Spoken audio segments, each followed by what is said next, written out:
Hello everyone, welcome back to my channel Study with Pankaj Sir. Today we are going to discussing precautions of income method. जब हम income method से national income को calculate करते हैं तो हमें क्या क्या चीज़ें ध्यान में रखनी चाहिए। First is transfer incomes are not included in the national income because such receipts are not connected with any productive activity and there is no value addition।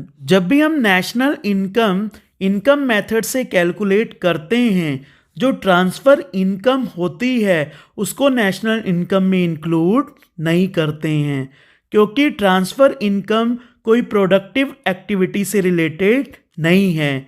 Transfer income क्या होती है? ट्रांसफ़र इनकम का मतलब ये होता है कि मान लो आपका कोई रिलेटिव फॉरेन में रहता है, वो आपको पैसा भेज रहा है, वो इनकम कौन सी हुई? Transfer income. वो कोई production of goods and services से रिलेटेड नहीं है, तो वो नेशनल इनकम में इंक्लूड नहीं होगी।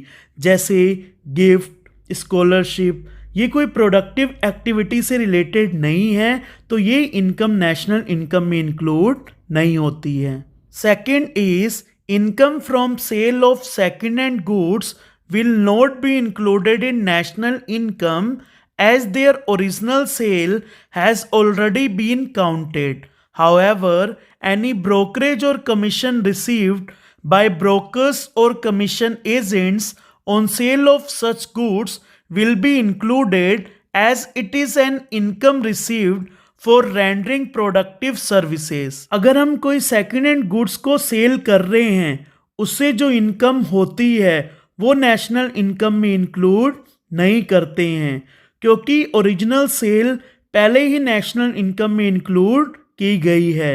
लेकिन जो सेकेंड हैंड गुड्स की सेल से जो कमीशन एजेंट को कमीशन या ब्रोकरेज मिल रही है वो नेशनल इनकम में इंक्लूड होती है, क्योंकि वो एक प्रोडक्टिव सर्विस है। Third, income from shares and debentures are not included as such transactions do not contribute to current flow of goods and services. Shares और डिबेंचर से जो इनकम होती है वो नेशनल इनकम में इंक्लूड नहीं होती है, क्योंकि उससे कोई गुड्स एंड सर्विसेज का फ्लो नहीं हो रहा है। Fourth, windfall gains are not included as there is no productive activity connected with them.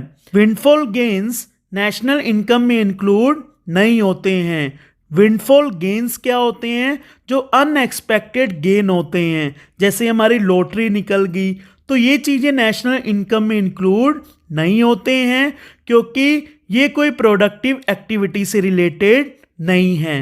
Next is imputed value of services provided by owners of production units will be included as these are productive activity and add to flow of goods and services।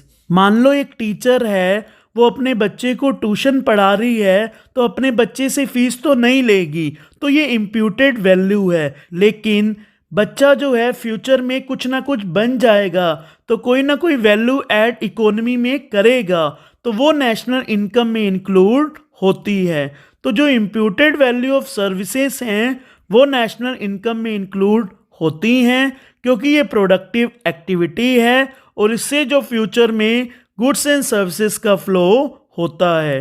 So this are the precautions of income method. I hope आपको video अच्छी लगी होगी। Please like, share and subscribe my channel and press the bell icon. Thank you.